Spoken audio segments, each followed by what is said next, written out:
Está, ahora sí.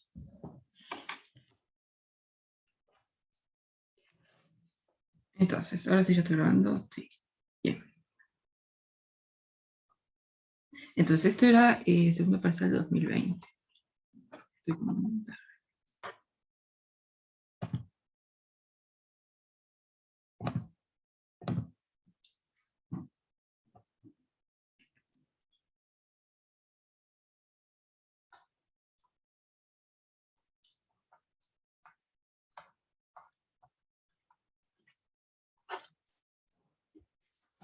Bien, entonces acá, ¿qué nos dicen? Tenemos B, que es un espacio vectorial de dimensión finita, con producto interno, y después tenemos S, que es un subespacio no trivial. Está.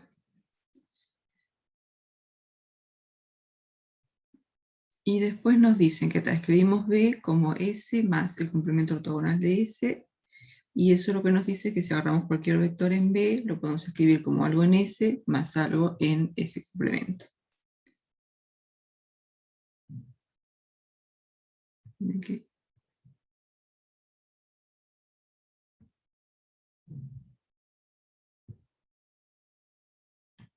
Y entonces definimos un operador de B en B, que lo que hace es S menos S', o sea, la parte de B que está en S menos la parte de B que está en ese complemento. Y después, ¿qué tenemos que ver? Tenemos que ver si es unitario y si es autoadjunto. Entonces, ¿qué hacemos?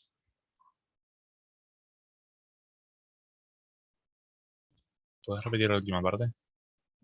Tenemos que ver si este operador es autoadjunto y si es unitario. Entonces, ¿cómo podemos ver eso? Y podríamos hacerlo como el ejercicio de la otra clase que tomábamos los vectores y la resta o la suma, ¿no? De ellos, del B.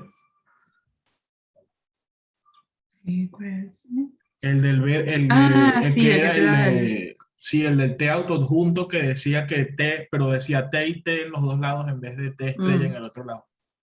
Ahí está, ya me acordé.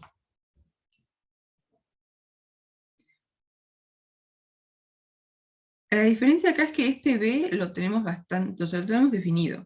Profe, A mí hacemos no un sé saber quién ejemplo. es ese. Sí. Hacemos un ejemplo.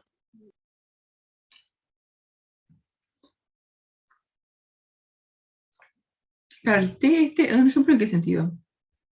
Es agarrar tipo un... Agarremos un espacio vectorial, un subespacio y vemos cómo queda el operador. También. Eso puede ser. Pero lo podemos hacer... claro, el tema es que de repente lo miras en un ejemplo y ahí anda, y si fuera en general, de repente no se verifica lo Pero mismo. es que ninguna opción dice que no anda en general. O sea, si andan uno, andan todos. Claro, pero de repente haces un caso en particular de que te queda autoadjunto, pero en general no tendría por qué ser autoadjunto.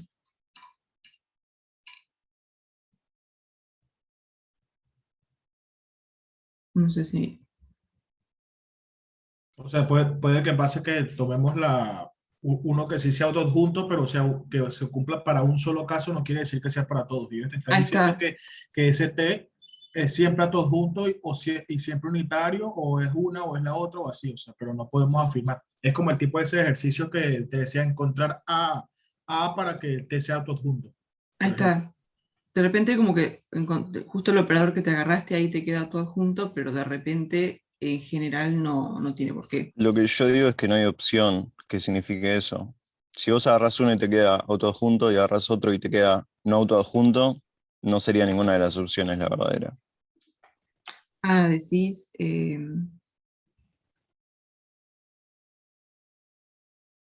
claro, las opciones son autoadjunto y unitario, autoadjunto pero no es unitario. Claro, no hay ninguno que diga puede ser unitario y podría no serlo. Tienes razón. Tienes razón. Pero podemos tratar de hacerlo en general, porque la T está bastante definida. Digo, parece como un poco abstracto, pero está bastante claro quién es la T. Entonces, de repente podríamos mirar cómo queda la matriz asociada en una base ortonormal, y ahí ya vemos, porque si esa matriz nos queda hermítica, ya sabemos que es autoadjunto. Si nos queda unitario, ya sabemos que el operador es unitario.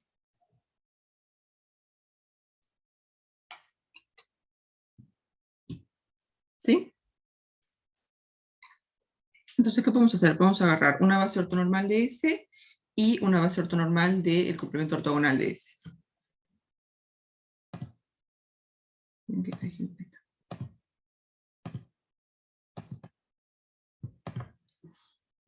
vamos a agarrar B1 hasta Bn, que esta sea una base ortonormal de S.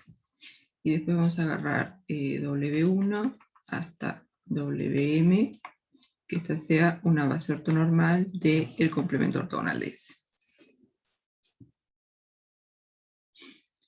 Y ya, si juntamos estas dos bases, o sea, hacemos B1 hasta Bn y después W1 hasta Wm, esto nos va a quedar una base ortonormal de B.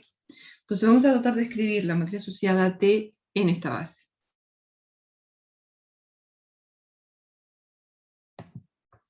Entonces tendríamos que ver cómo son los transformados de estos vectores.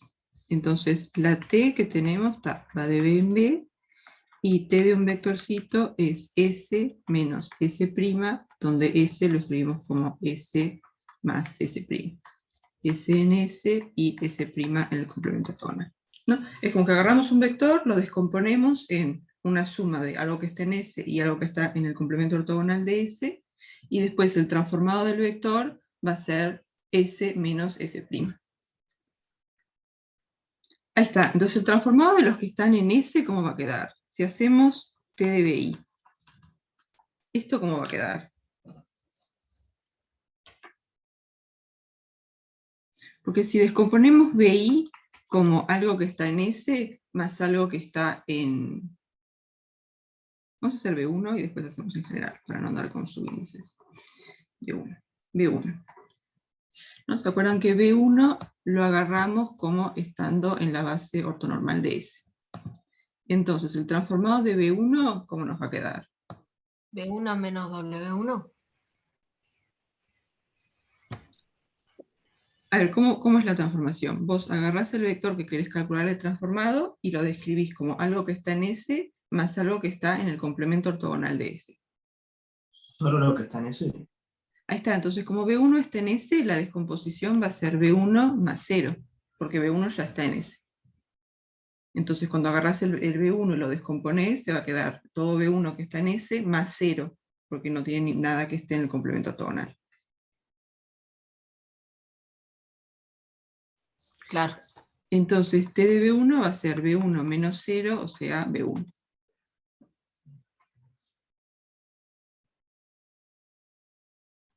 Pero sería así para todos los vectores siempre, profe. Para todos estos que están en S, sí. Porque de B1 hasta Bn son todos vectores que están en S. Entonces cuando escribís la descomposición te va a quedar el B sub I más 0, y después cuando calculas el transformado va a ser B sub I menos 0. Vamos a escribirlo en general. Porque acuérdense que todos los B sub I son todos de S. Le pusimos B a los que están en S y después W a los que están en ese complemento. Entonces, T de B sub I, ¿qué pasa? Como B sub I está en S, cuando escribimos su descomposición va a quedar B sub I, va a ser B sub I más 0. Entonces el transformado va a ser B sub I menos 0, o sea, B sub I. Entonces el transformado de los vectores de la base que están en S, ya los conocemos. El transformado de B sub 1 es B sub 1, el de B sub 2 es B sub 2, etc. Entonces ahora vamos a ver cómo queda el transformado de los vectores que están en ese complemento. Entonces, T de W1, ¿cómo va a quedar? Menos W1. Ahí está, porque donde escribimos la descomposición, ¿cómo va a ser? Va a ser una parte que está en S y una parte que está en ese complemento. Pero W1 está en ese complemento. Entonces esa descomposición va a ser 0 más W1. Y entonces T de W1 va a ser 0 menos W1, o sea, menos W1. por qué menos, profe? Ah, porque la transformación lo que hace es vos agarrás el vector B que querés calcular el transformado, lo descomponés como algo en S más algo en ese complemento, y después el transformado de B es la parte que estaba en S menos la parte que está en ese complemento. Y podrías, por ejemplo, verlo al revés, como si ese per fuera ese y ese fuera ese per. Decís... como que tomar complemento otra vez. Porque digamos, ese Claro, complemento tipo, te quedaría complemento tipo es... los signos como al revés, ¿no? mm, sí, sería como otra descomposición. Sería poner... escribirlo, la parte que está en ese complemento acá, la parte que está en ese acá, entonces la resta te quedaría al revés. Y ahí los vectores que están en ese te quedarían con menos, y los que están en el complemento te quedarían con más. Sí, sería como dar vuelta a todo.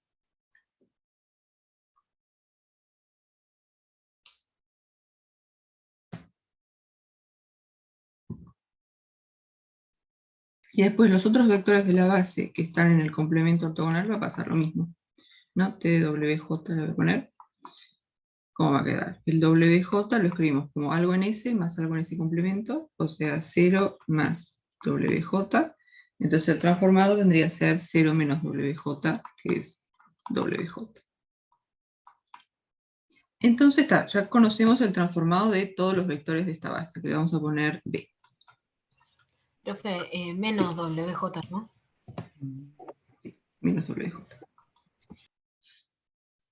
Entonces ya tenemos el transformado de todos los vectores de la base, ahora vamos a escribir cómo queda la matriz asociada. Entonces, la matriz asociada T de B en B, ¿cómo va a quedar?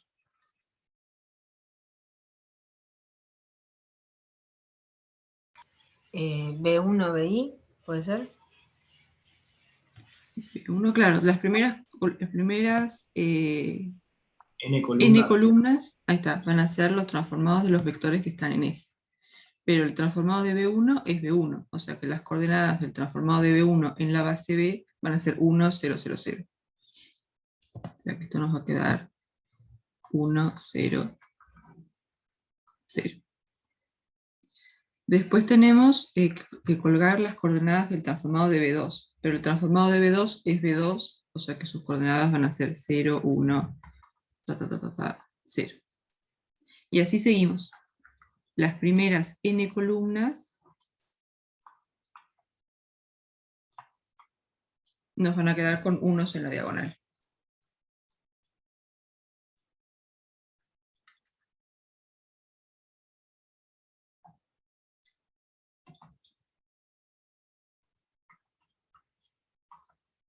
Y después las otras columnas, ¿cómo van a quedar? Con menos unos en la Con diagonal. menos 1, ahí está, porque el transformado de estos vectores, de los Ws, el transformado es menos el vector. O sea que las coordenadas, por ejemplo, del transformado de W1 van a ser 0, 0, 0, 0, menos 1, 0, 0, 0, 0. O sea que acá vamos a tener menos 1 en la diagonal y el resto todo 0.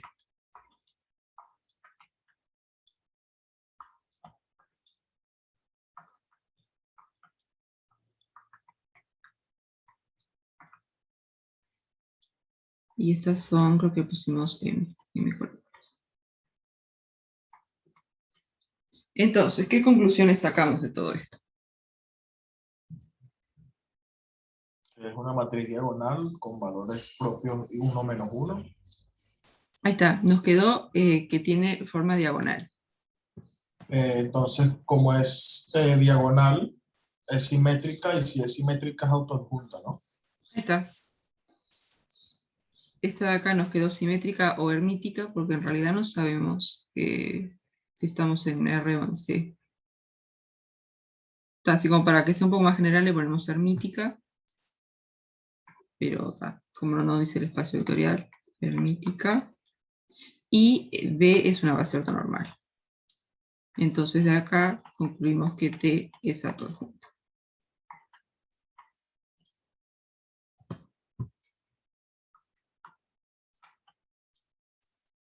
¿Y qué más con respecto a si es unitaria?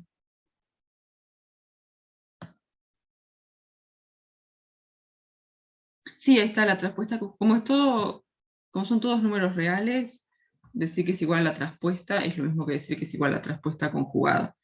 Entonces, como no te especifican el espacio vectorial, agarré C para que sea más general, pero es lo mismo.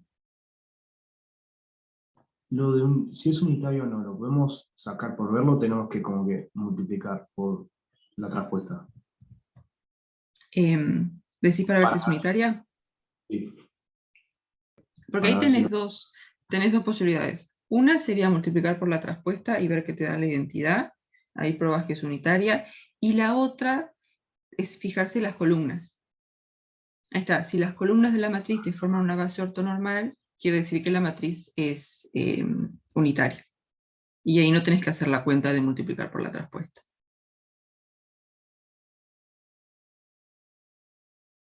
¿Sí? Esas dos cosas son equivalentes. Que multiplicar la matriz por la traspuesta te dé la identidad es equivalente a que las columnas formen una base ortonormal.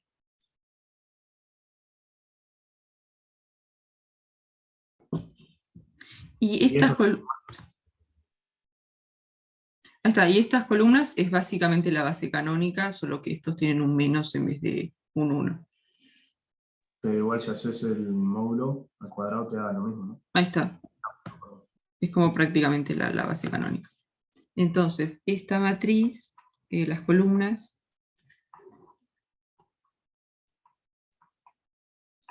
de esta matriz forman una base ortonormal de Cn, lo vamos a poner.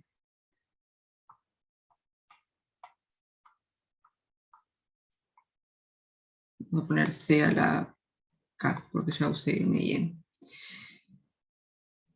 Entonces forman una base ortonormal. Estamos haciendo todo en C porque no te dan el espacio vectorial, no te dicen sobre qué cuerpo es, entonces agarramos los complejos para que sea más general. Y además después te hablan de unitario, o sea que es como que están considerando que estás en un... en un espacio vectorial complejo.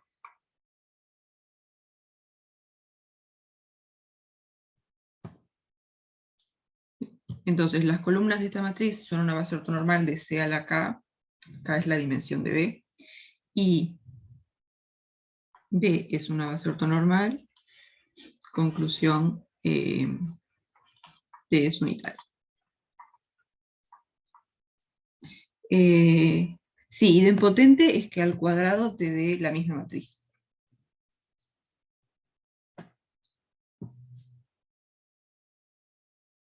Y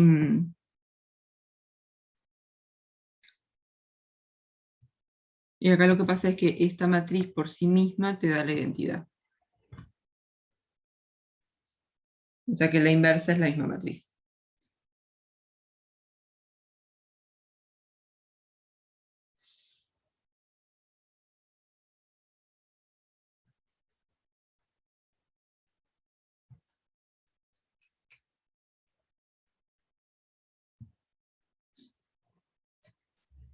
Dije que eran los complejos, porque tal, el cuerpo del espacio vectorial no te lo especifican, pero después te hablan de unitario, y los unitarios es cuando estás en un espacio vectorial complejo. Si no, ya hablas de ortogonal. Es como que unitario y ortogonal es básicamente lo mismo, solo que cuando estás en un operador unitario, el espacio vectorial es complejo, y cuando estás en un operador ortogonal, el espacio vectorial es real. Esa es básicamente la diferencia. Entonces, como acá nos hablan de unitario, es porque el espacio vectorial de B tiene que ser sobre los complejos.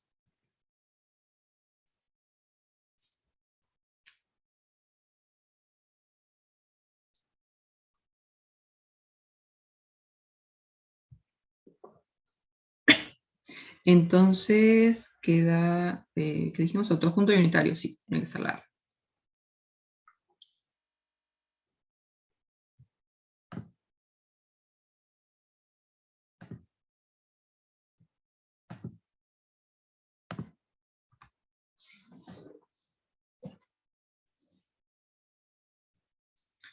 Sí.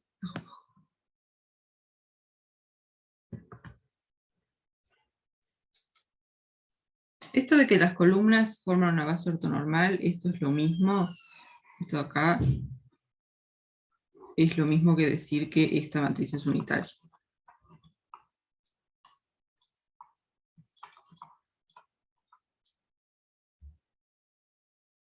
O sea, es decir, que su inversa es igual a la traspuesta conjugada.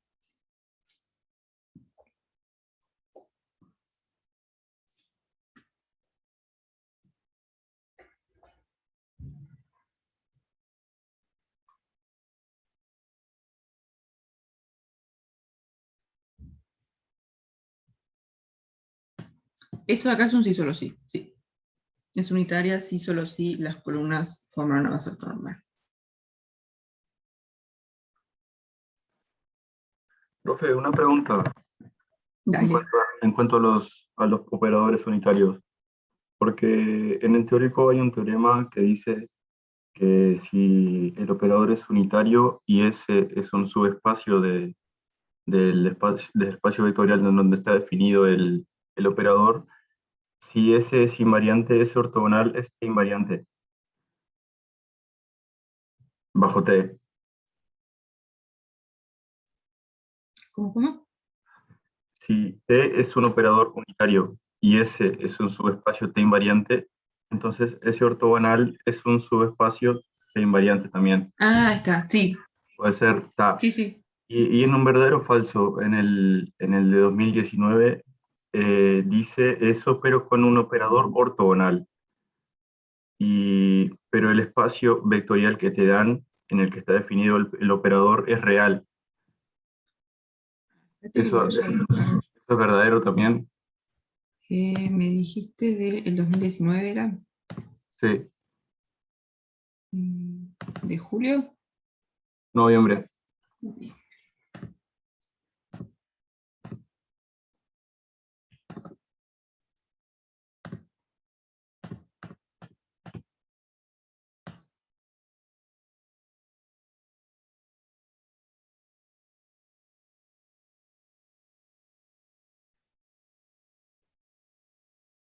Acá está, te tienes. Voy a copiar la letra.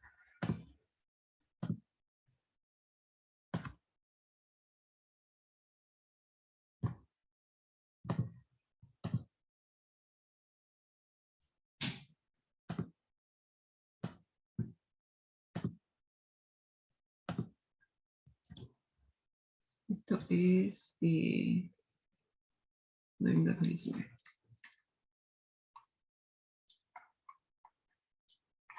Entonces acá dice, tenés B, un espacio vectorial real, T de B, un operador ortogonal. Si S es un subespacio invariante, entonces el complemento ortogonal es un subespacio invariante. Bien. No sé si nos metemos a hacer la cuenta.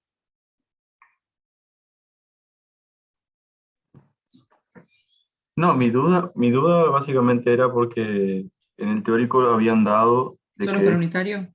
sí, con unitario, Ah, pero en pero ortogonal también. Sí, es básicamente la misma prueba. De hecho, debe ser la misma prueba. No la tengo en la cabeza, pero yo imagino que es la misma prueba. claro, capaz porque el espacio es real, te lo especifica ahí, capaz por eso. Mm. Claro, es como que unitario es como un caso un poco más general. De hecho, si vos tenés un operador ortogonal, va a ser también unitario. Porque está todos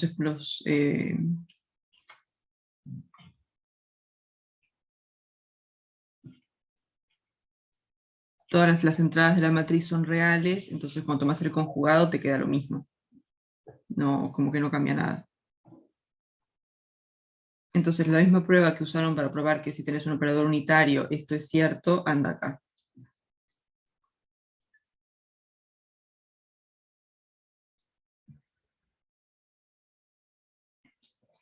Sí. Hacemos la cuenta. Sí, sí, sí. Entonces, queremos ver que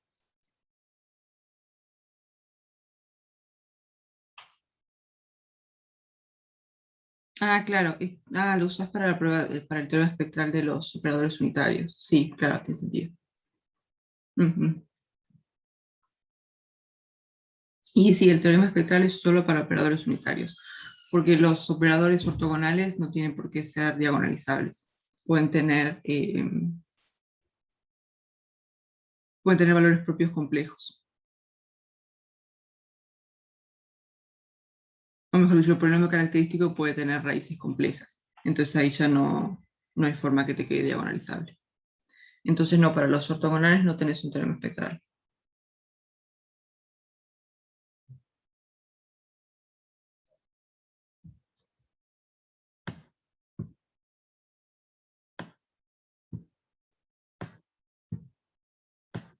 Entonces vamos a mirar esta cuenta.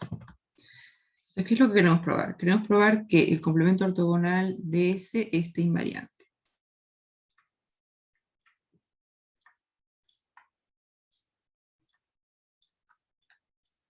Esté invariante. Entonces, ¿qué hay que hacer?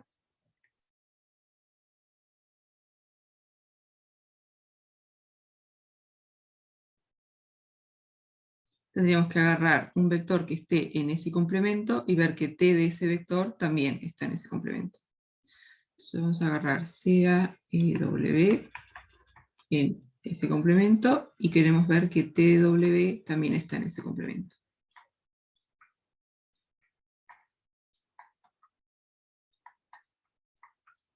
¿Y esto cómo lo podemos probar?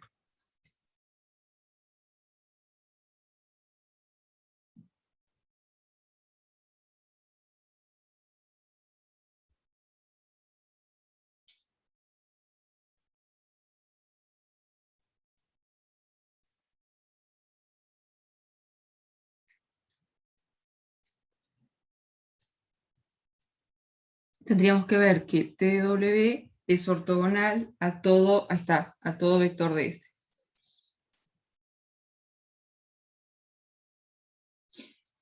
O sea, queremos ver que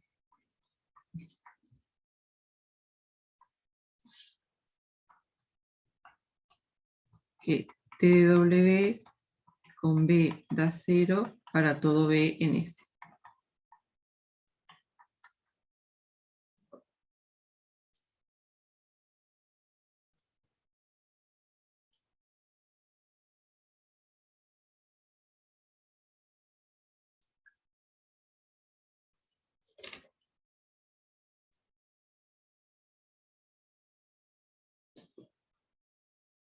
Entonces vamos a hacer esta cuenta. T de W, B. Y con esto, ¿qué podemos usar? O sea, tenemos que usar que T es un operador ortogonal. O sea que T a la menos 1 es igual a T estrella. Podemos hacer W con el producto interno W con T estrella de V. W con T estrella de B.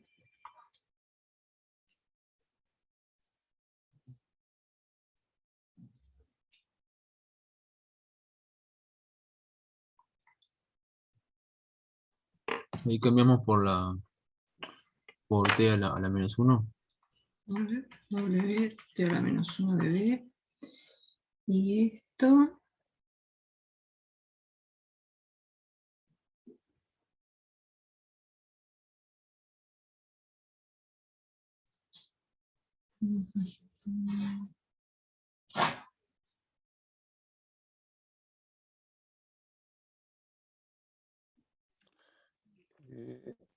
T a la menos 1 vive. Claro, este B está en S y S está invariante. Y W está en ese perpa, así queda 0 eso. Sí, o sea, T a la menos 1 de B también está en S, porque B está invariante. O sea que esto está en S.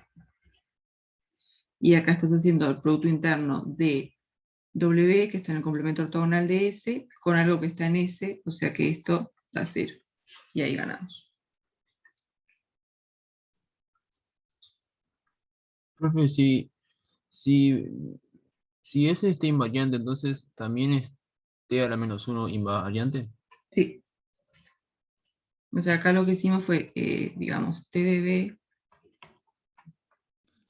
Y tendrías que usar que como es ortogonal es sobreyectiva, ¿no? Sí.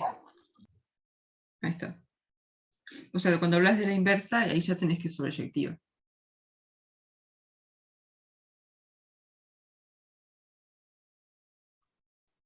Entonces tenemos que S está invariante. Esto quiere decir que T de B pertenece a S para todo B en S.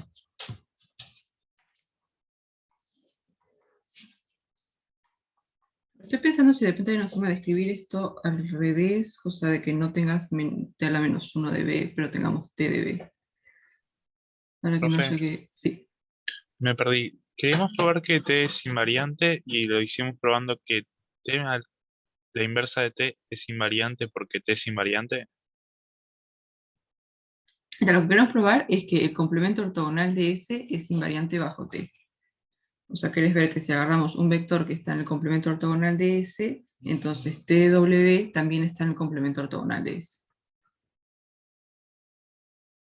Sí, Y para eso querés ver que este producto interno de acá te da 0. Entonces planteamos este producto interno, T de W con B, tomamos la definición de adjunta, o sea, escribimos B producto interno con T estrella de B, y después como T es ortogonal, T estrella es T a la menos 1 de B. Digo, T estrella es T a la menos 1, o sea que T estrella de B lo reemplazamos por T a la menos 1 de B. Y lo que afirmamos ahora es que como S es T invariante, entonces T a la menos 1 de B también está en S. Y ahí el argumento ¿cuál es? O sea, que S sea T invariante.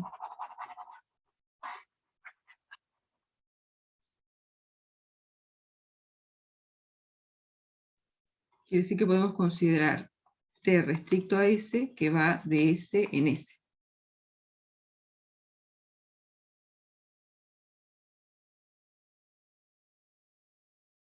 ¿Sí? Porque como T es ortogonal, es invertible, entonces en particular tiene que ser sobreyectivo. O sea que si partimos de S y, S está invariante, entonces T restricto a S va a ir de S en S. Y la inversa va a ser lo mismo. T a la menos 1 restricto a S va a ir de S en S. Entonces, si este vectorcito B está en S, T a la menos 1 de B también. Porque miramos, en vez de mirar todo T, como que estamos mirando T restricto a S. Y ese también es un operador ortogonal, T restricto a S. ¿Por qué sabemos que es sobreyectiva? Porque es ortogonal, y si es Simetría. ortogonal es invertible. Y para que sea Vale. invertible tiene que ser inyectiva y sobre. Profe, hay un compañero No. esperando para entrar. Ay, Ah, perdón, si es perdón. ortogonal. Ah, claro, pues es una matriz cuadrada. Está bien. Está, porque en particular es una isometría. Claro, pero no todas las isometrías son invertibles. No, claro, solamente las que van de un espacio vectorial en sí mismo. Claro. Ahí está. No tengo a nadie en la sala de espera. Ya entró, profe, ya entró. Ah, está.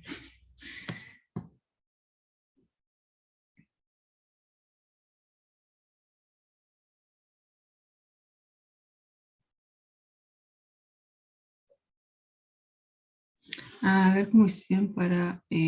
así no salteamos este paso con T a la menos 1 porque no me gusta.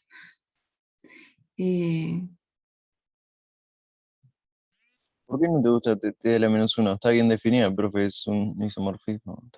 No pasa nada con la inversa. Sí, está bien, pero digo, me parece que quedaría más lindo si usas T en vez de T a la menos 1. Pero yo qué sé, es... Ah, está, claro, así hicieron para la unitaria. Me parece que así queda más lindo. Porque, ¿qué pasa? Vos, el TW B es T invariante. Digo, S es T invariante. Entonces, este vector B lo podemos escribir como T de algo, con algo que está en S.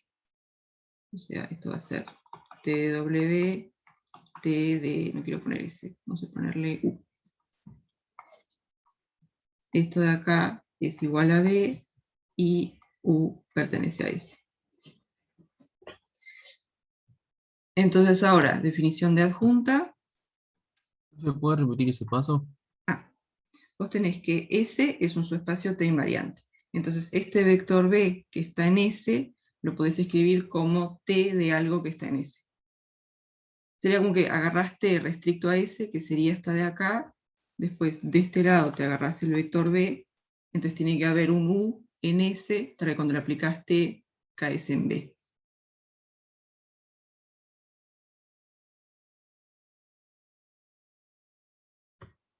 Es como que agarras la transformación T y la restringís a S porque es un subespacio T invariante. Entonces, en vez de mirar T de B en B, la miras de S en S. Entonces, acá vive el vector B, entonces tiene que haber un U acá, para que si le aplicas T, te cae en B. O sea que este B de acá lo escribimos como T de U con un U que está en S.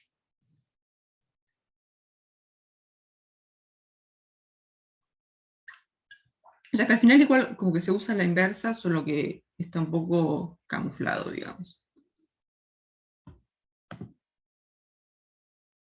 Profe, disculpa que te moleste. Hay una chica esperando para entrar.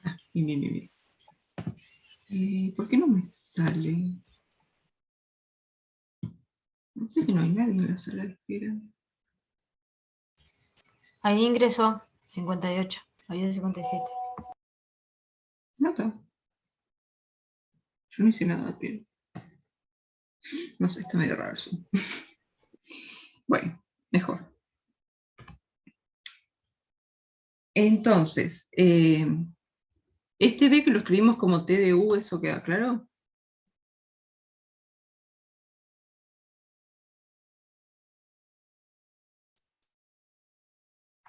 Sí, ¿podría repetirlo, profe? Vos tenés la transformación T que va en principio de B en B, pero vos sabés que S es un subespacio T invariante. Entonces la transformación T la podés mirar restricta a S. O sea que en vez de tener T que va de B en B, tenés T que va de S en S.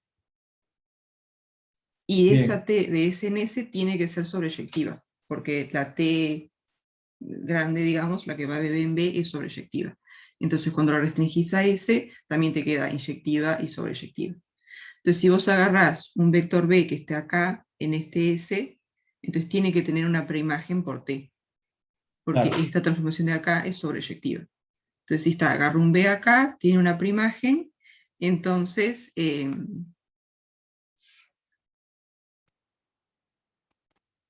podés encontrar un U acá, tal que T de U, T de B. Ah, perfecto. Perfecto. Gracias, profe. Está. Entonces, una vez que estamos acá, ahí sí, definición de la inversa, de la adjunta, y esto nos va a quedar W, T estrella, T de U.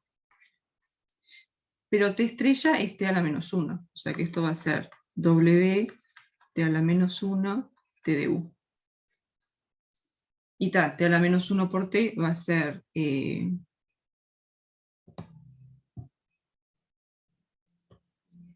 va a ser la identidad. O sea, acá se cumple porque es sobreyectiva la transformación. Entonces tomás la inversa y anda todo bien. Bueno, si no fuera sobreyectiva no puedes tomar la inversa tampoco.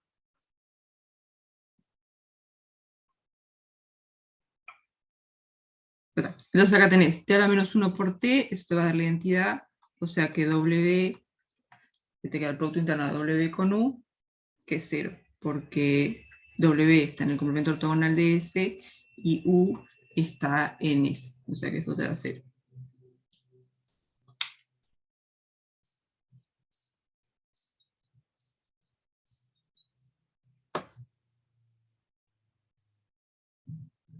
¿Sí? ¿Quedaron convencidos?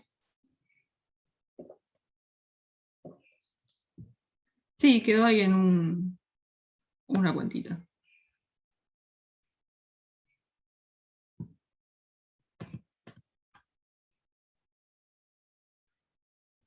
Ahí está, yo ya me perdí. ¿Alguna quedaron convencidos de este? Quedó.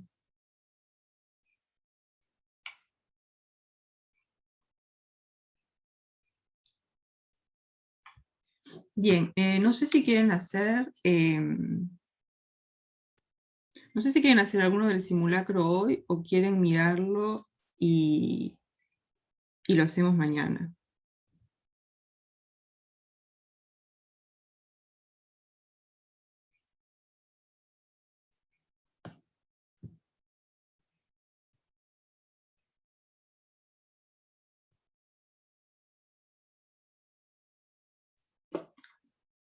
Yo no vi el simulacro, no sé cómo es para nada. Entonces, si les parece, podemos hacer eso. Miran el simulacro y mañana lo podemos hacer todos si quieren.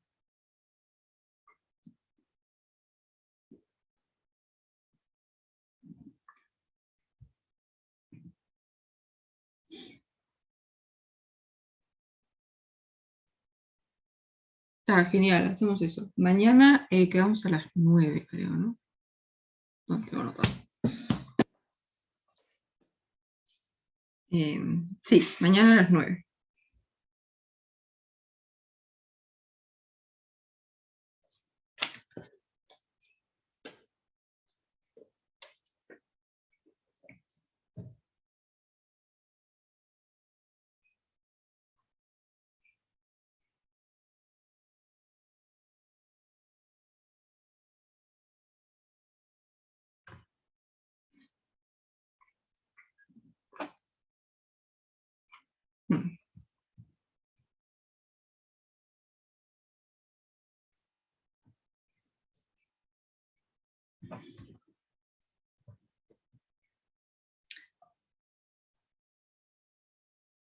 Sí, a ver, mírenlo con calma el simulacro y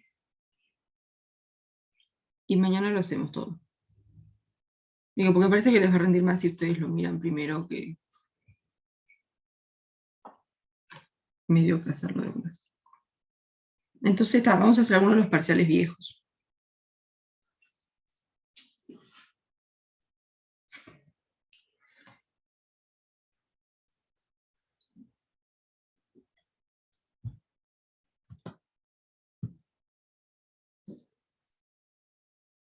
Eso pasa siempre. Yo por eso es que el día antes de los exámenes no puedo estudiar, porque empiezo a mirar y digo, para esto yo no lo sé, no sé nada, y entro en pánico.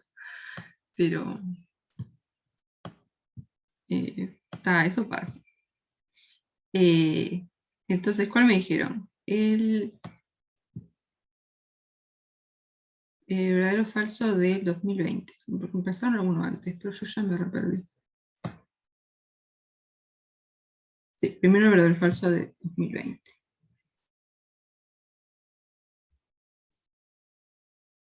No, esto digo el día antes, porque el día antes como que me parecía que no sabía nada. Entonces, el día antes no abro los cuadernos.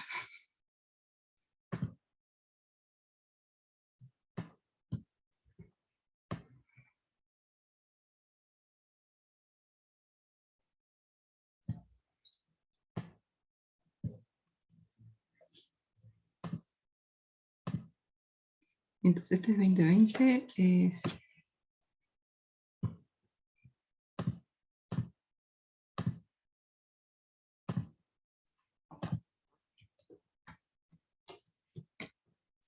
Esto es...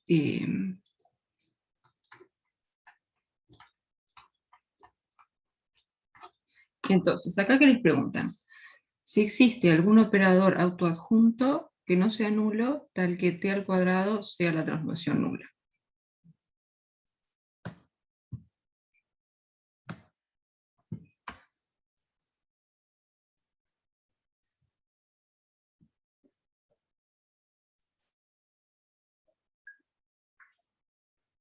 T al cuadrado es que aplicás t y después volvés a aplicar t.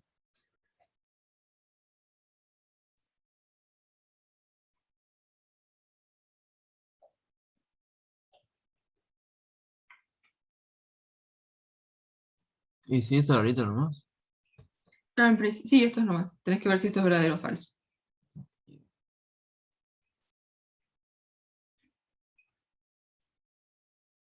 O sea, puedes tener operadores tal que al cuadrado te dé el nulo. Por ejemplo, 0, 1, 0, 0. Este no es autoadjunto, claramente. Pero este operador al cuadrado te da la matriz nula. O sea que este operador al cuadrado es el operador nulo. Pero si tenés un operador autoadjunto, ¿cuál es el tema?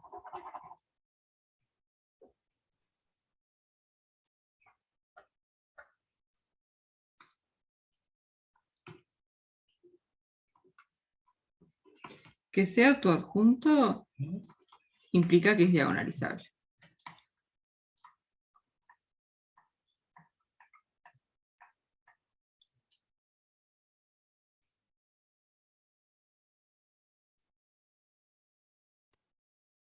No sé si tenemos que meternos con los espacios propios generalizados. Porque que esté diagonalizable, ¿qué quiere decir? Que tiene que existir alguna base ortonormal donde la matriz asociada es diagonal. Pues. Entonces vamos a agarrar. Entonces, y existe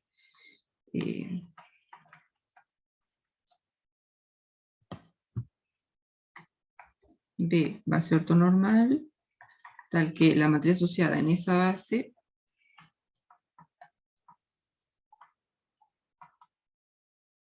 tiene que ser diagonal, tipo ABC.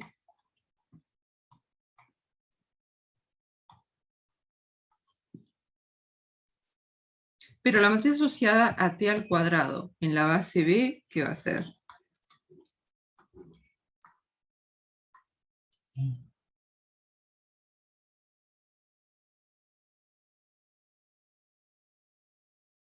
¿Hacemos T por T? Ahí está, va a ser la matriz asociada a T de B en B por la matriz asociada a T de B en B.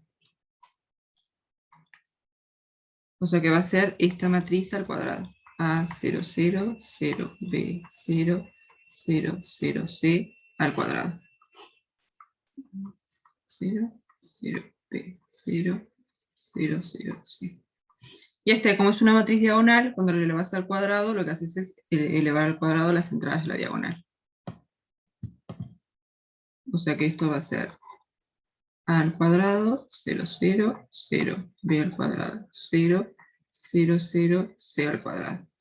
Entonces, ¿qué pasa? Si T al cuadrado fuera el operador nulo, entonces la matriz asociada a T al cuadrado en B tendría que ser la matriz nula.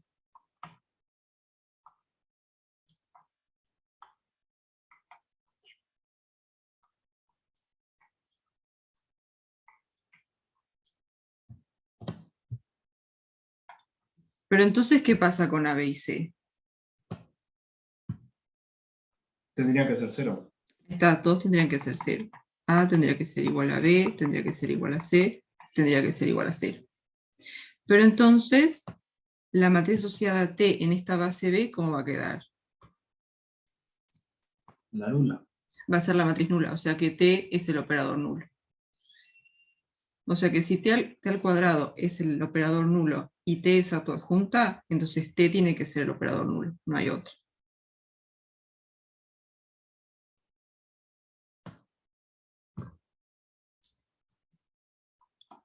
T es 0.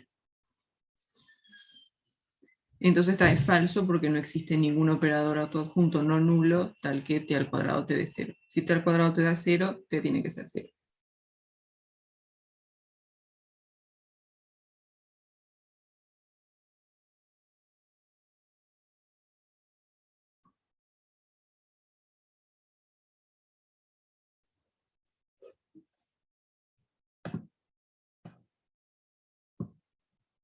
¿Sí? ¿Quedaron convencidos? Sí. Bien. Entonces no sé qué otro me habían mandado, yo ya me perdí.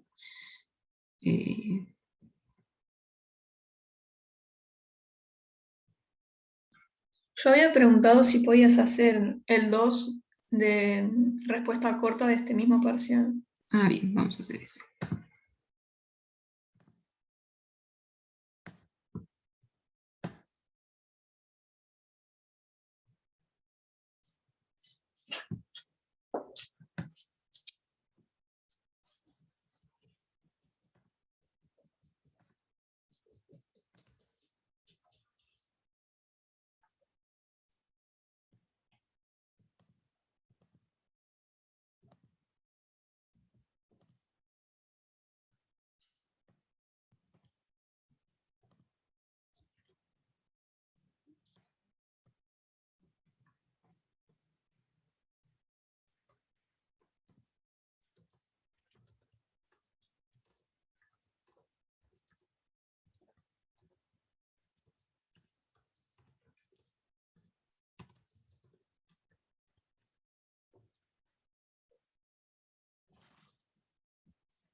¿Saben el práctico? Yo ni me acuerdo.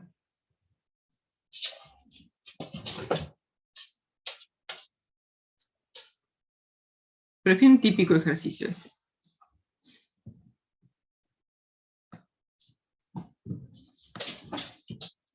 Entonces, ¿qué nos piden? Tenemos un operador autoadjunto de R3 en R3.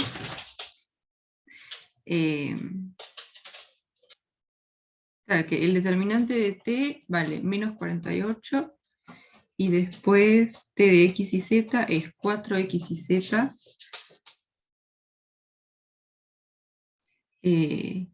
para todo x y z en u, donde u tiene esta pinta, son los x y z tales que 2x más z es igual a 0. Ahí está, exacto. Todos los vectores que están en U son vectores propios asociados a 4.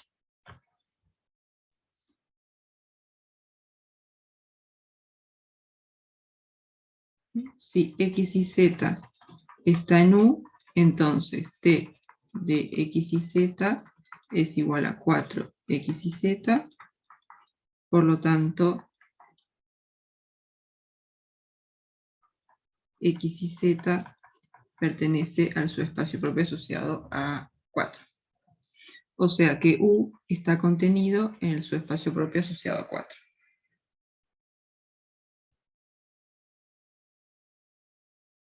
Entonces, ¿cuál es la dimensión de U? U son los x y z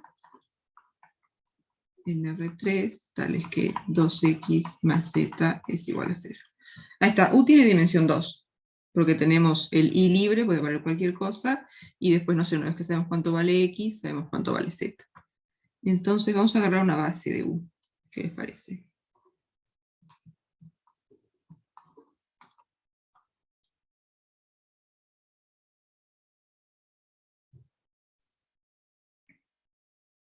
Ahí está, 1, 0, menos 2, ¿no? Cuando x vale 1, z tiene que valer menos 2, y después el i está libre, así que ponemos 0, 1, 0.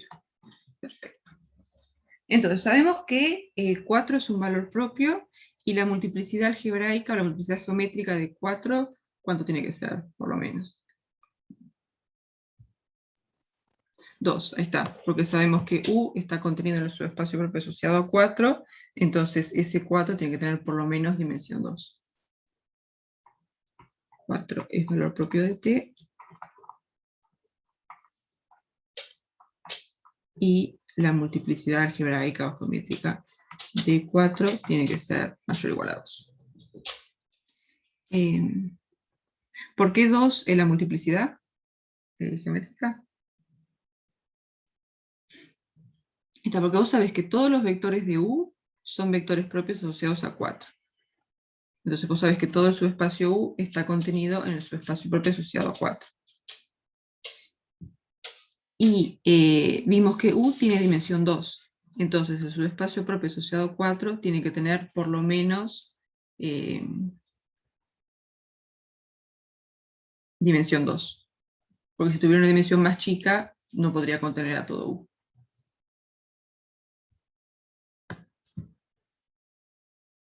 Ah, y el 4 lo sacamos de acá, porque acá te dicen que t de x y z es igual a 4x y z para todo x y z en U. O sea, acá tenés que todos los vectores de U son vectores propios asociados a 4.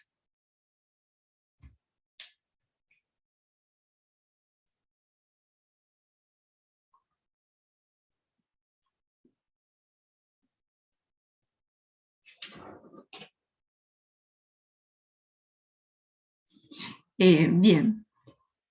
Entonces ahora precisamos el otro valor propio. ¿Y cómo lo podemos sacar?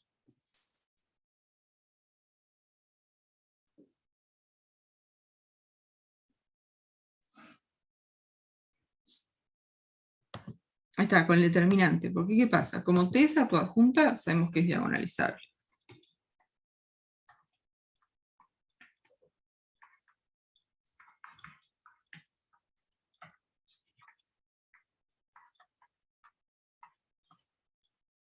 O sea que la matriz asociada a t en alguna base ¿cómo nos va a quedar?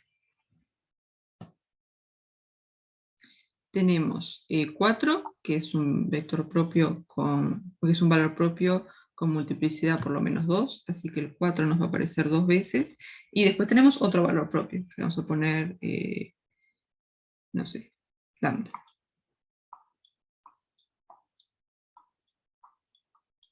Sí, esto para alguna base B.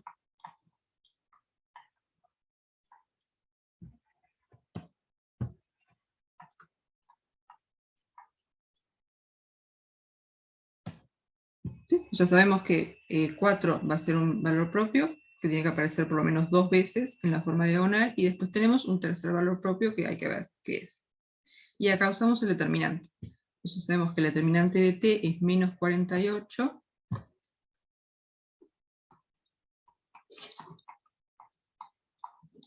Entonces, ¿qué pasa?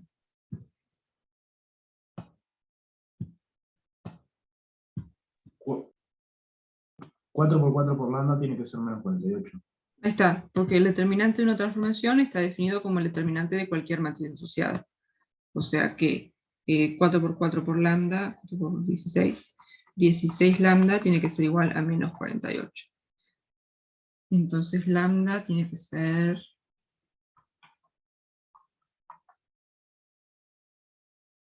menos 3, no. Sí, menos 3. No, el parcial es sin calculadora.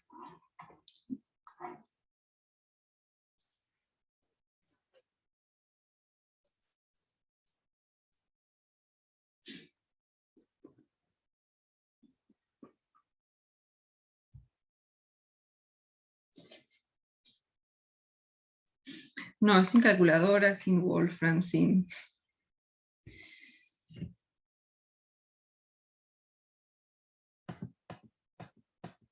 ahí está. Entonces ahora, todos los valores propios ya los conocemos. Tenemos el 4 con multiplicidad geométrica 2, y después tenemos menos 3 con multiplicidad geométrica 1.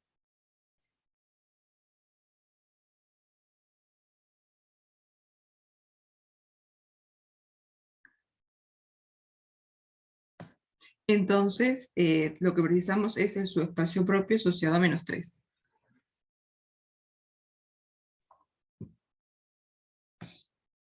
¿Y ahí qué pasa? ¿Cómo calculamos el subespacio propio asociado a menos 3? Me parece que ya lo dije.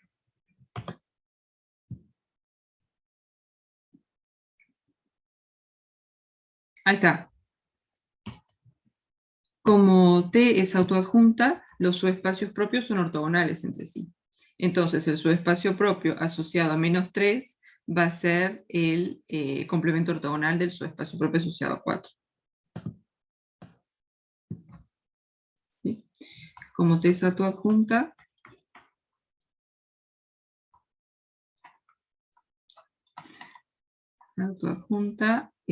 tenemos que el subespacio propio asociado a menos 3 va a ser igual al subespacio propio asociado a 4 complemento ortogonal. O sea, el complemento ortogonal del subespacio propio asociado a 4.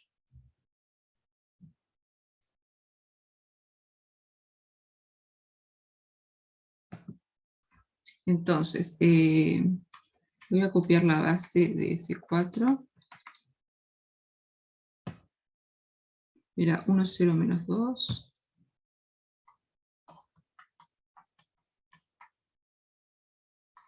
Y 0, 1, 0.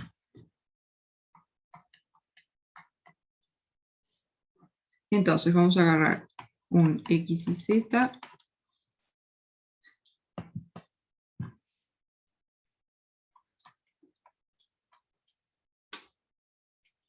Ahora, ¿qué decimos? Tenemos el subespacio propio asociado a 4, está generado por estos dos vectores, y vamos a calcular el subespacio propio asociado a menos 3, calculando el complemento ortogonal de ese 4. ¿Sí? Entonces vamos a agarrar un vector genérico acá y vemos qué condiciones tiene que cumplir para que sea, para que esté en el complemento ortogonal.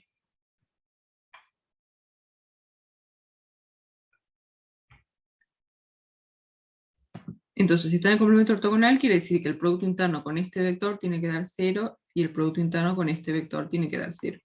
El producto interno usual. Sí. Todo usual. No te dije.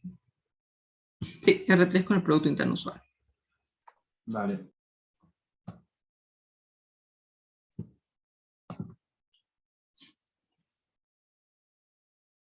Entonces vamos a hacer, bueno, 0 tiene que ser el producto interno de este con el 1, 0, menos 2.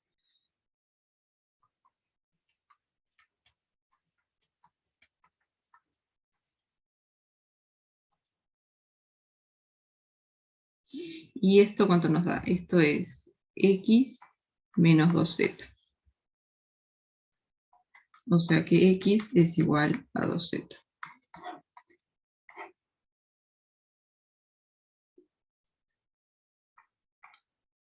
Y después también x y z tiene que ser, el producto interno con 0, 1, 0 tiene que dar 0. O sea,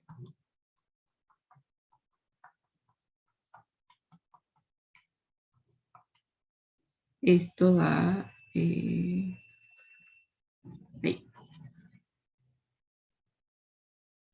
Entonces, y tiene que ser 0. Bien, entonces, una base del subespacio propio asociado a menos 3, ¿cómo nos va a quedar?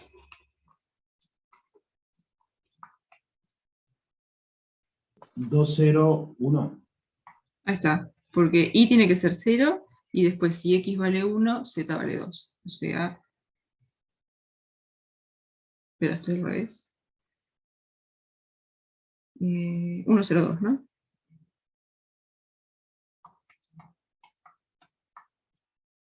No sé qué me un lío.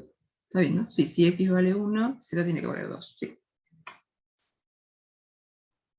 Bien, entonces ya tenemos todos los subespacios propios, todos los valores propios. Ahora lo que tenemos que calcular es t de 304. Entonces, ¿cómo hacemos?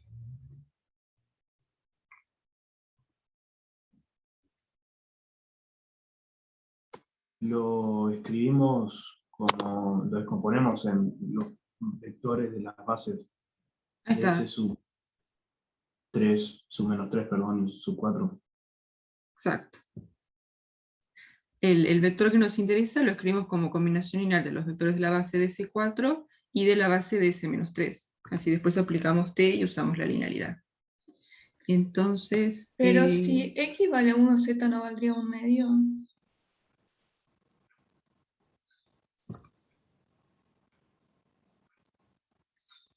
Ah, sí, era 201. Toda razón. Lo puse al revés.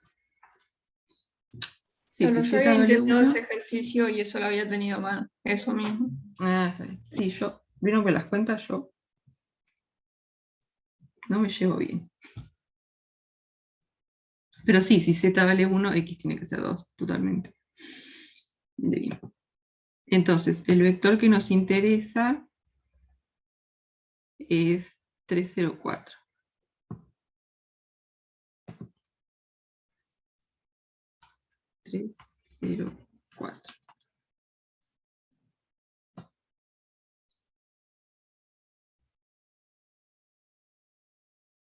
Entonces, ¿cómo lo escribimos?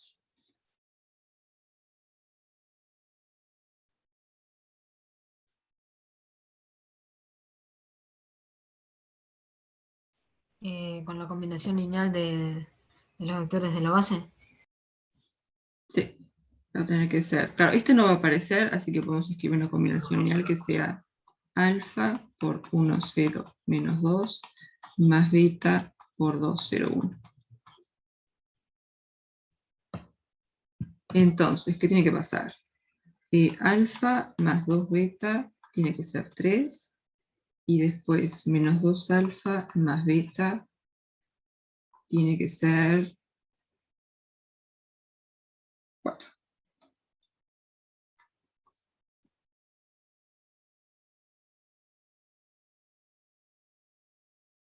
Entonces vamos a ponerle 1 a esta, 2 a esta. ¿Y qué podemos hacer? Vamos a hacer la segunda menos, o la segunda más 2 por la primera. Vamos a hacer 2 más 2 por la primera. O sea que eso nos va a quedar menos 2 alfa más 2 alfa 0. Y después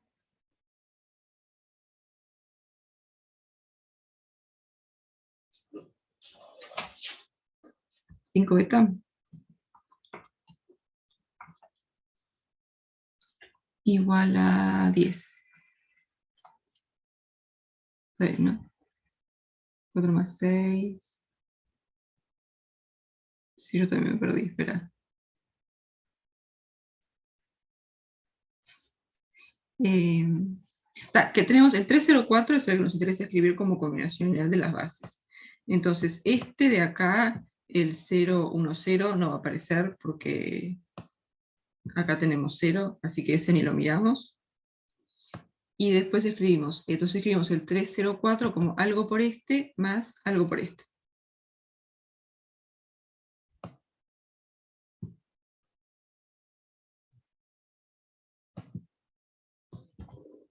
Entonces, si escribimos esta combinación lineal, tiene que pasar que alfa por 1 más beta por 2 sea 3, y después que alfa por menos 2 más beta por 1 sea 4. Entonces, escribimos esas dos ecuaciones, ¿y qué hicimos? ¿Qué hice? ¿Qué fue eso? Hice la 2 más 2 por este. Entonces, el beta tiene que ser 2.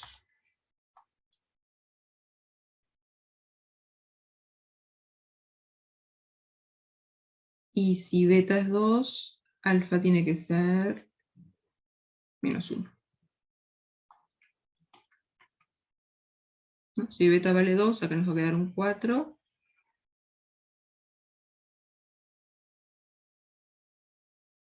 Entonces 4 menos 1, 3. Está bien.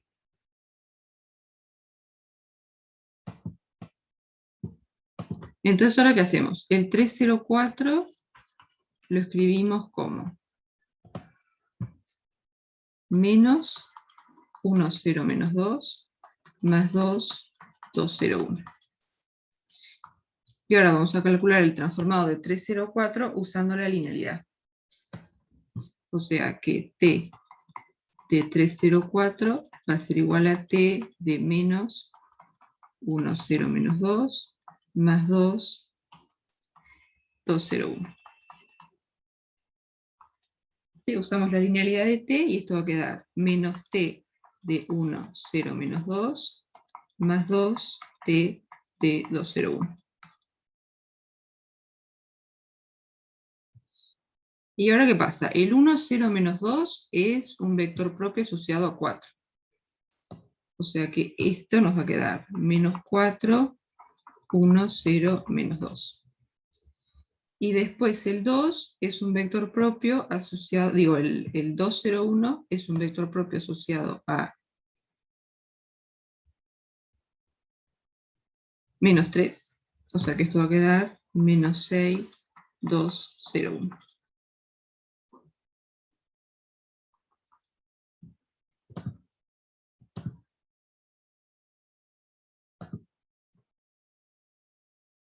Entonces esto va a quedar menos 4, menos 6 por 2, o sea, 6 por 2 es 12, menos 16.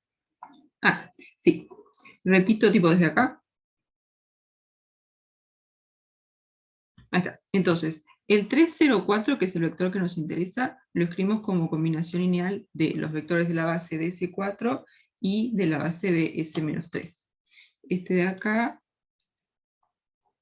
vive en S4 y este de acá vive en S-3. Entonces ahora, para calcular el transformado de 304, lo que vamos a usar es que t es lineal. Entonces, t de 304 va a ser igual a t de esta combinación lineal de acá, y acá usamos la linealidad de t. O sea que t de todo esto va a ser menos t de 1, 0, menos 2, más 2t de 2, 0, 1. Entonces al final nos quedó esto, nos quedó que t de 304 es menos t de 1, 0, menos 2, más 2t de 2, 0, 1. Y ahora usás que este vector de acá es un vector propio asociado a 4, y este vector de acá es un vector propio asociado a menos 3. O sea que t de 1, 0, menos 2 va a ser 4 de 1, 0, menos 2. Y t de 2, 0, 1 va a ser menos 3 por 2, 0, 1.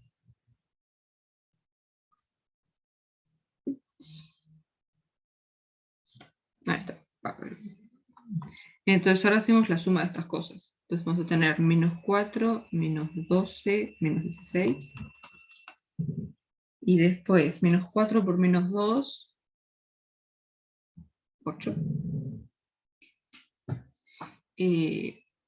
8 menos 6,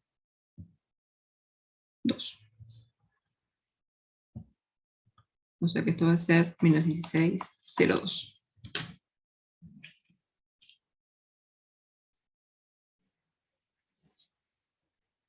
Y espero que esa sea la respuesta. A ver si no metí la pata en las cuentas.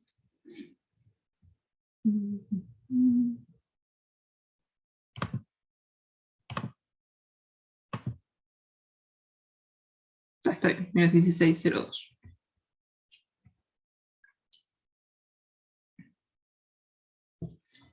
Entonces, ¿quedó claro? ¿Quedaron convencidos?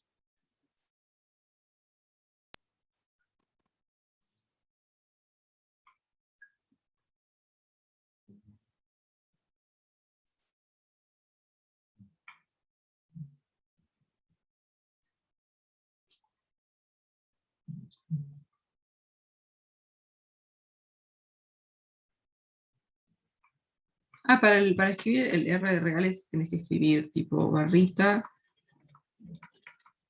esto, B, y después la R. Y ahí te escribe el... Ahí está.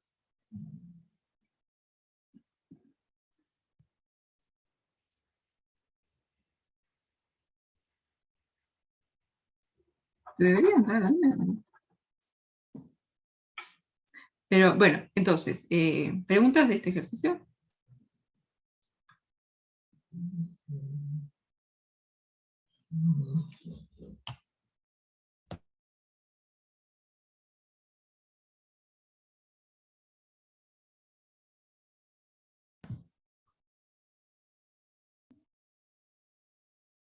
Ahí está. Entonces me dicen el 2 de 2019. Ok, creo que lo tengo abierto el 2019, ¿no?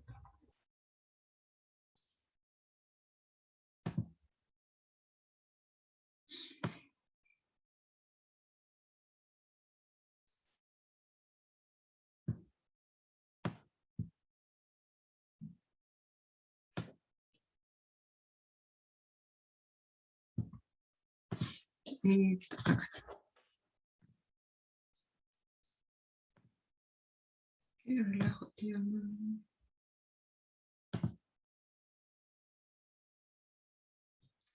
Bien, bien. Ahí está. 2019.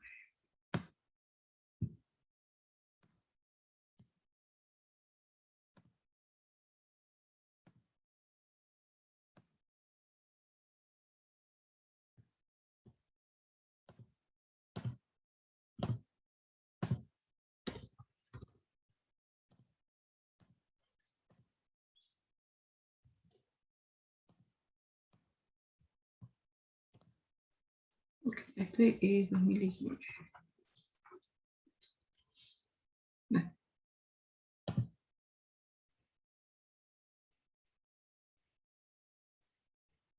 entonces, acá que nos piden.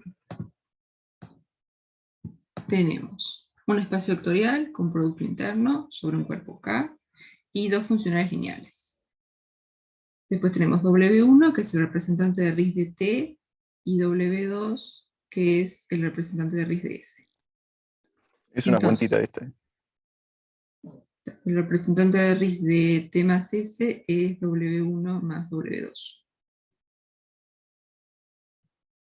Esta hacemos la cuantita.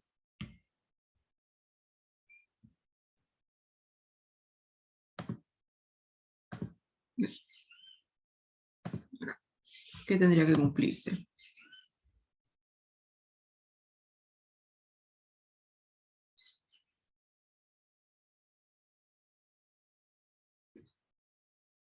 querríamos que T más S de un vector B sea igual al producto interno de B con W1 más W2. ¿No? Esto es lo que nos gustaría probar.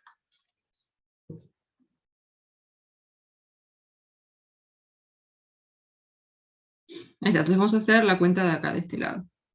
O también lo pueden hacer para el otro. Vamos a hacer claro. El producto interno de B con W1 más W2. Entonces acá, ¿qué usamos? Linealidad del producto interno. Esto nos va a quedar B con W1 más B con W2. ¿Y estos productos internos qué son? Los transformados porque son los representantes de cada uno. Ahí está. T de B más S de B, perdón. Exacto. El W1 es el representante de raíz de T, así que este producto interno es T de B, y después W2 es el representante de raíz de S, así que este producto interno es S de B. Pero ahora esto T de B más S de B lo podemos escribir como T más S de B. O sea que lo que probamos es que para cualquier vector en B, T de S de ese vector es lo mismo que hacer el producto interno del vector con W1 más W2. O sea que W1 más W2 es el representante de raíz de T más S.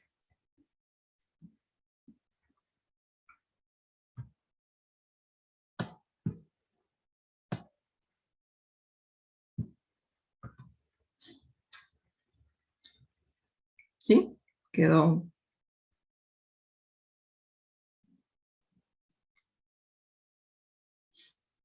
Bien. Entonces, ¿de verdadero y falso? Sí, 3 y S de verdadero y falso. Bien. Pam, pam, pam.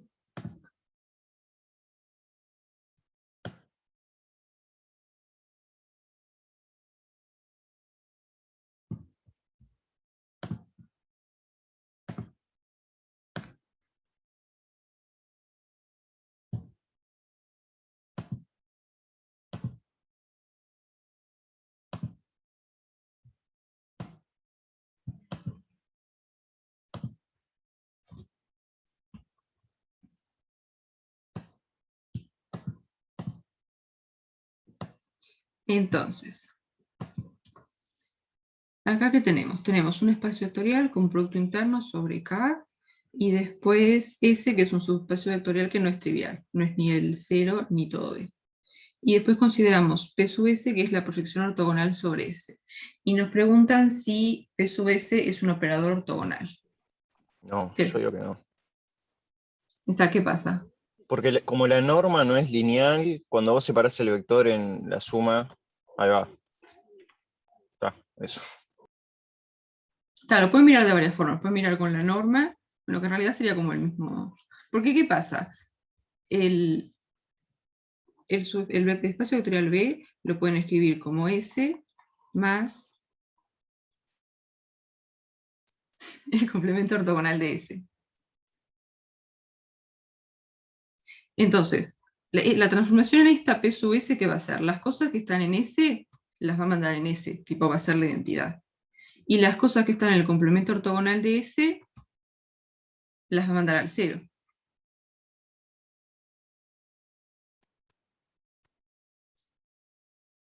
Digamos, si B está en el complemento ortogonal de S, entonces P sub S de B es igual a 0. O sea que P sub S, para empezar, no es inyectiva. P sub S no es inyectiva. Y con esto ya basta, ¿no? Ya con pensar que no es inyectiva ya está. No es Ahí un está. operador. Exacto. Porque si fuera ortogonal, en particular sería una isometría. Nunca se me había ocurrido. Y toda isometría es inyectiva. Entonces, como P sub S no es inyectiva, no es ortogonal. Sí, porque no es isometría. Ahí está, exacto. Y la otra, también lo podríamos haber mirado cómo queda la matriz asociada en una base ortonormal. Podemos agarrar una base ortonormal de S, una base ortonormal del complemento ortogonal, y la matriz asociada quedaría: la diagonal para un lado sería todos unos y para el otro todos ceros. Entonces las columnas no te generan una base ortonormal, y por lo tanto la matriz no es ortogonal. Tipo, podemos haber agarrado una base así, B sub 1 hasta B sub M, lo voy a poner. Después B sub M más 1 hasta B sub N, que esta sea una base ortonormal de B, donde estos de acá son una base ortonormal de S, y estos de acá son una base ortonormal del complemento ortogonal. Entonces, la matriz asociada a la proyección en esta base, ¿cómo nos quedaría? Vamos a ponerle B. La matriz asociada, ¿qué pasa? Todos estos vectores, como ya viven en S, la proyección ortogonal te los va a mandar en sí mismos. O sea que acá va a ser todo unos. Y después, estos vectores, como están en el complemento ortogonal de S, la proyección sobre S te los va a mandar al 0. O sea que acá quedarían un montón de ceros.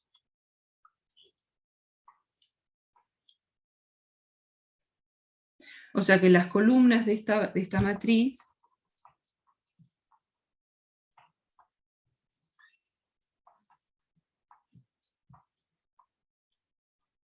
no forman una base ortonormal de R a la N, ni siquiera forman una base.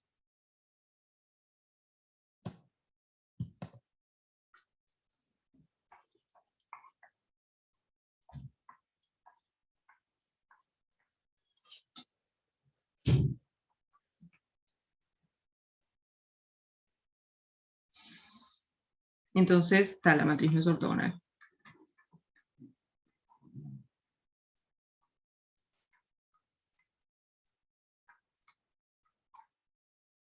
Y el operador tampoco.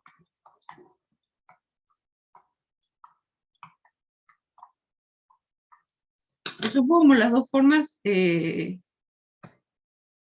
verlo serían así. Una, tipo diciendo, como te mando un montón de vectores al 0, no es inyectiva, entonces no es una isometría, entonces no es ortogonal. Y la otra sería viendo que en una base ortonormal, la matriz asociada no queda ortogonal. ¿Me puedes repasar el ejercicio de vuelta, por favor? Sí. ¿Las dos formas? Sí, por favor. Bien.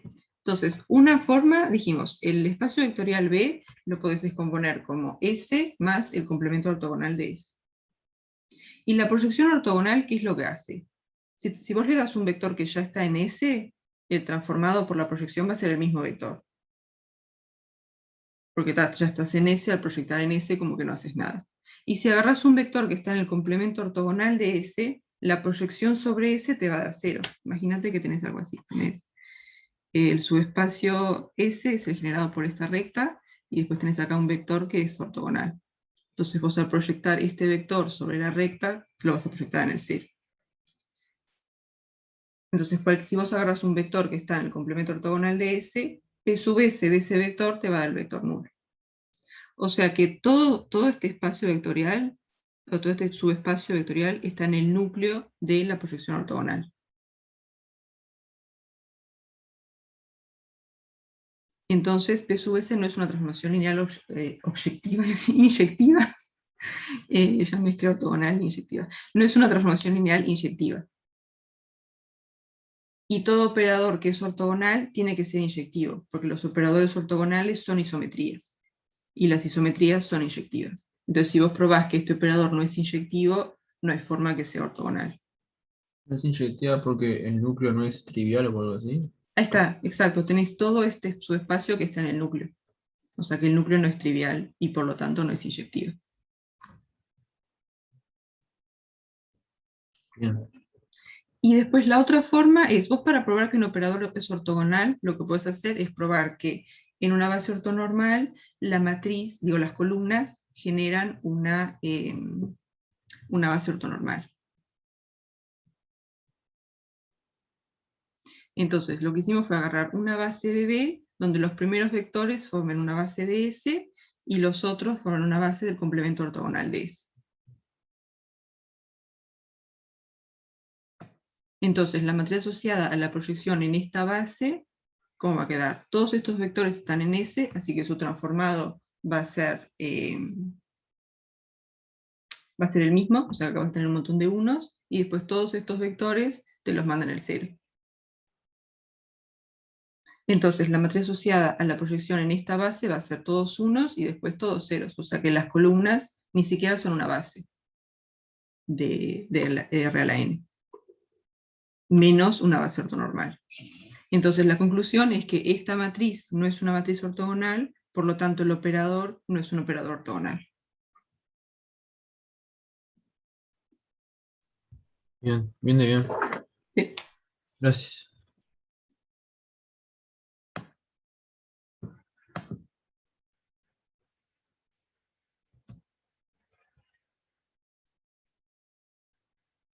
¿Quedó claro esto? ¿Alguna? Sí, sí, a mí sí, Armin. Bien. Entonces Gracias. me habían dicho el 6, ¿no? El 6. Bien.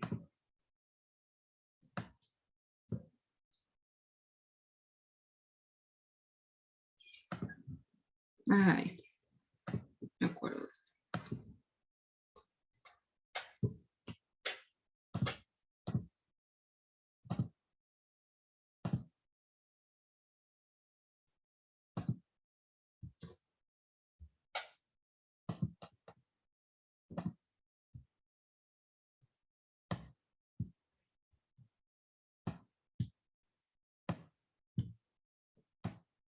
Entonces, acá qué pasa, tenemos un espacio vectorial, un producto interno, y después una base ortonormal.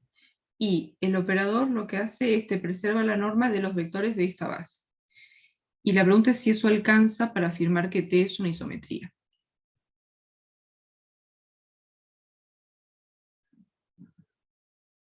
Y que acá hay como una sutileza, que si vos mirás el espacio vectorial, vamos a escribirlo así, si T preserva el producto interno de dos vectores cualquiera, vamos a escribirlo así, T preserva el producto interno de dos vectores cualquiera, o entre dos vectores cualquiera,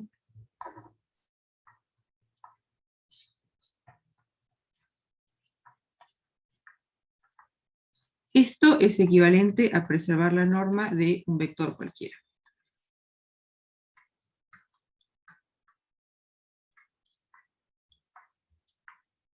Fíjense que acá no hablamos de bases en ningún momento. Dijimos, si preservas el producto interno entre dos vectores cualquiera del espacio vectorial, entonces preservas la norma de un vector cualquiera. Por ahora no mencionamos las bases. ¿Sí? Esta es una equivalencia. Después, otra equivalencia es, si preservas el producto interno de los vectores de una base, entonces preservas el producto interno entre dos vectores cualquiera. Se preserva. Voy a escribir PI en vez de producto interno. El PI entre los vectores de una base. Esto es equivalente a que T preserva el producto interno entre dos vectores cualquiera.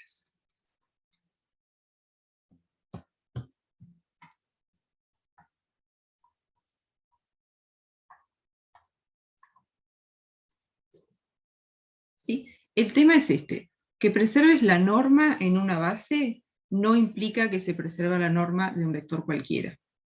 Y ahí está un poco la sutileza. Cuando vos mirás en todo el espacio vectorial, que preserve el producto interno es equivalente a que preserve la norma. Pero si trabajás solamente en una base, ahí ya no. Que preserve el producto interno no es equivalente a que preserve la norma.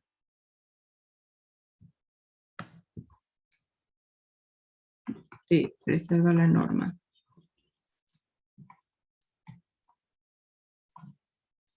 de los vectores de una base.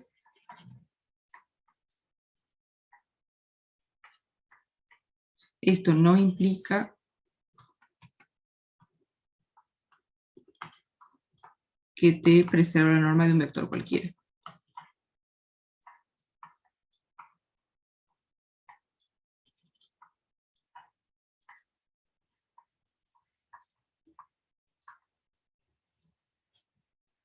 ¿Sí? ¿Se entiende la sutileza un poco, la diferencia entre los dos casos?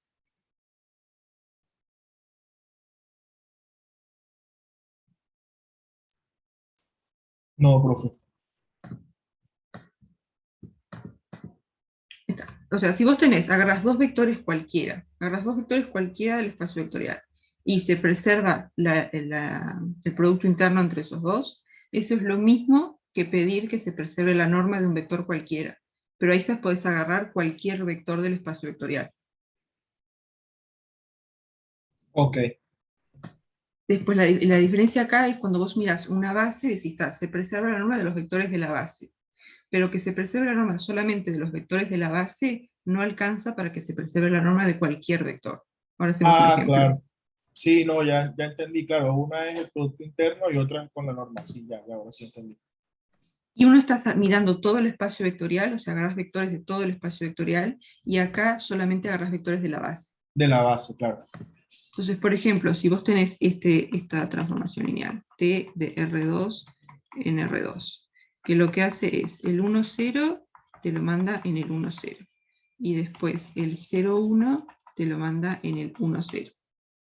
Entonces la norma de los vectores de la base se preserva, porque la norma de 1, 0, esto es igual a 1, y la norma de t de 1, 0 es igual a 1, ¿no? Es el mismo vector. Bien.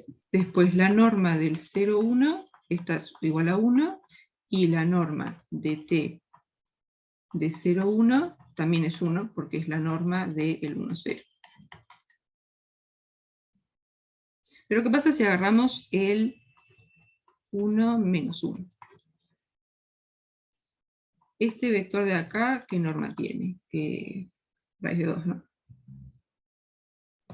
Sí. Pero el transformado, ¿qué va a dar?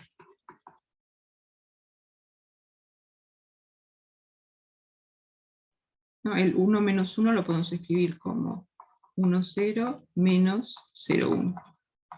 O sea que esto va a ser t de 1, 0 menos t de 0, 1. Y t de 1, 0 es 1, 0. Y t de Menos 0, el 1, 1, 0. ahí está, menos 1, 0. O sea que esto va a dar el vector nulo. O sea que la norma del 1 menos 1 es 0. Claro, y no se preservó. Y ahí no se preservó. Genial, ahora sí entendí. Gracias, profe. La distinción importante que tienen que hacer es que si miran todo el espacio vectorial, ahí preservar la norma es equivalente a preservar el producto interno. Pero si miran solamente los vectores de una base, ahí preservar el producto interno entre los vectores de la base, eso te implica que preservas el producto interno entre dos vectores cualquiera, pero preservar la norma de los vectores de una base no implica que preservas la norma de un vector cualquiera.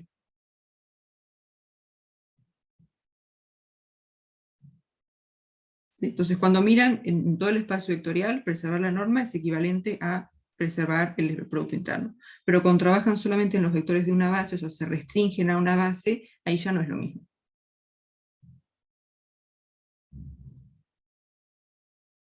Sí, tiene como una sutileza importante, no sé si eso quedan convencidos. Y si preserva el producto interno en los vectores de una base, preserva la norma en dos vectores cualquiera.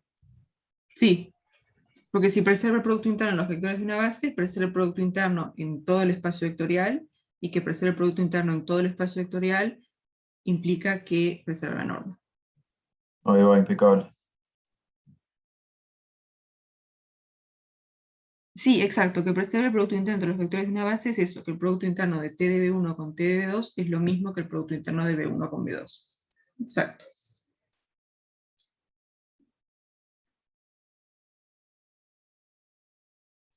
Y me perdí. ¿Eso no es lo que decía el ejercicio? Lo que decía el ejercicio es que si preservas la norma en los vectores de una base, entonces es una isometría. O sea, que preserve la norma en los vectores de una base, si es que eso alcanza para que te preserve la norma por todos lados.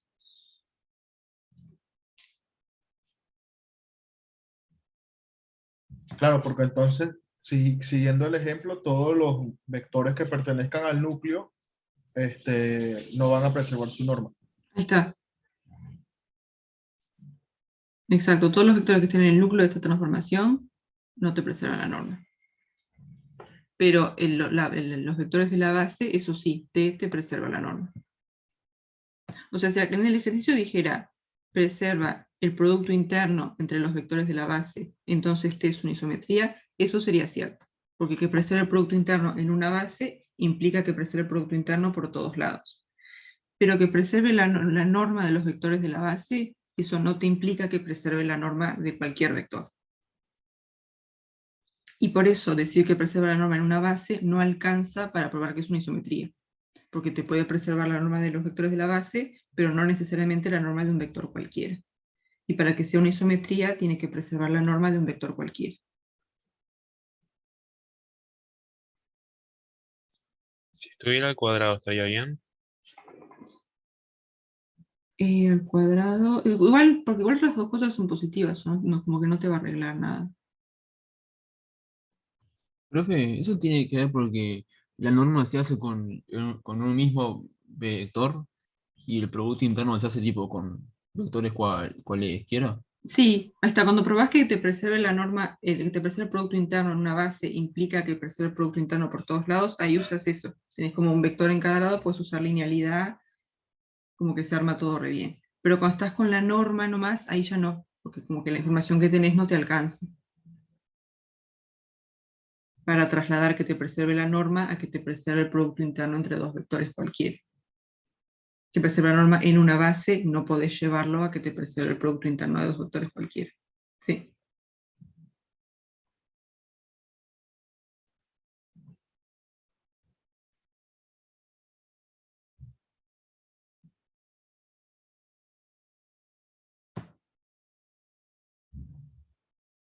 De formas cuadráticas, bien, ahora lo vemos. Pero ¿este quedó claro?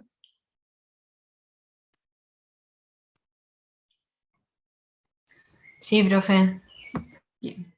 Entonces, decime cuál es el de formas cuadráticas. No es ningún ejercicio, es una pregunta general. No entiendo mucho esto del cambio de variable lineal para pasarlo a una forma del tipo x1 cuadrado, x2 cuadrado. Total. O sea, por lo que veo, lo que haces es sacar los valores propios y decir lambda 1, x1 cuadrado, más lambda 2, x2 cuadrado, bla, bla. Algo así, Ahí está. ¿no? Sí, pero esos x1 y x2 son como, tenés un cambio de variable entre medio. Porque, ¿qué pasa? Vos tu forma cuadrática, ¿dónde está? Acá. Tu forma Hay cuadrática, uno con una p que no me doy cuenta qué es lo que haces con la p. ahí está, ahora lo escribimos. La forma cuadrática la escribimos como x traspuesto, sí, por a por x. ¿Está bien, no? Sí. Entonces, la matriz A es simétrica, entonces es diagonalizable. Y la podés escribir como x traspuesto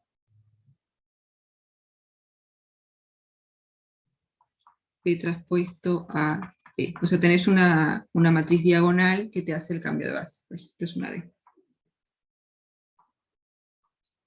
O sea, como A es simétrica, esto implica que la podés escribir así. A es igual a p traspuesta por D por P con D diagonal y P ortogonal.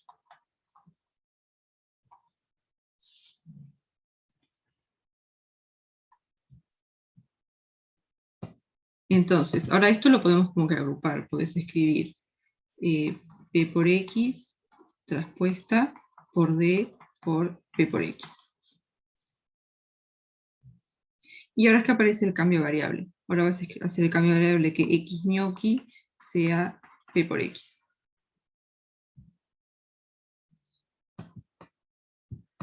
Sí, y a este X ñoqui le vamos a poner X1 ñoqui, X2 ñoqui, etc. Entonces, Q de X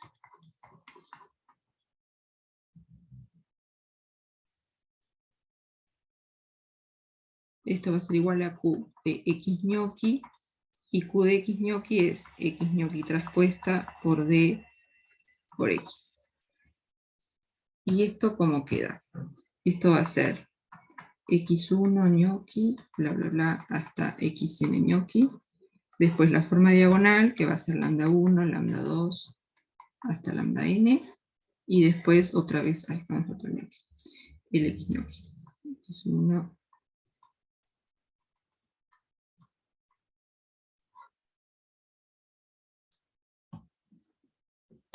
Entonces, como esto es diagonal, esto justamente te va a quedar lambda 1, x1 ñoqui al cuadrado, más lambda 2, x2 ñoqui al cuadrado, más lambda n, xn ñoqui al cuadrado. Y esto va a ser q de x, pero tenés ese cambio de variable entre medio. O sea, acá no tenés x1, x2, xn, sino x1 ñoqui, x2 ñoqui, etc. Y el cambio de variable viene dado por multiplicar por la matriz P de cambio de variable, que te permite pasar de la matriz asimétrica a la forma diagonal.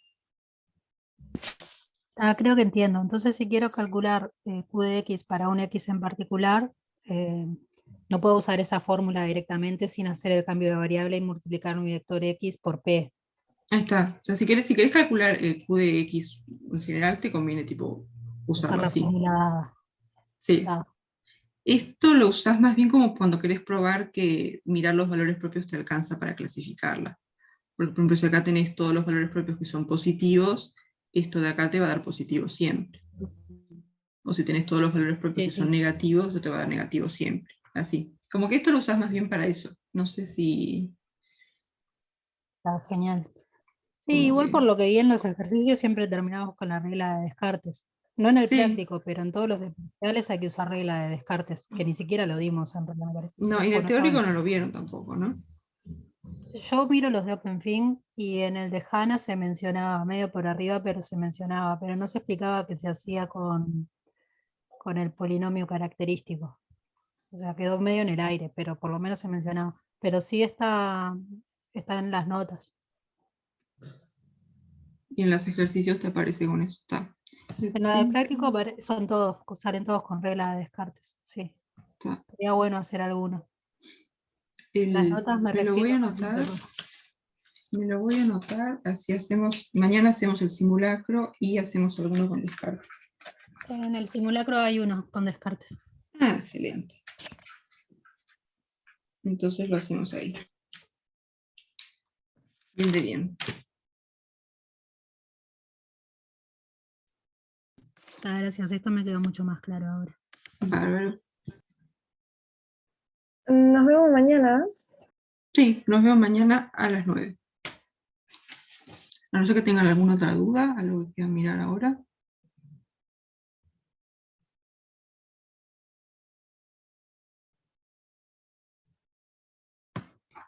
No, profe. No, profe. Bueno.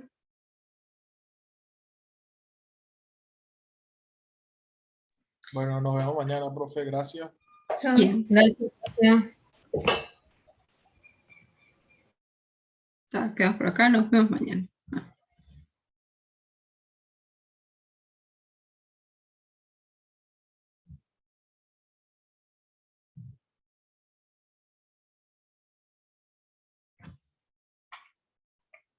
No, dale, si esto estabas poniendo ahí, yo porque no lo había visto todavía, pero dale.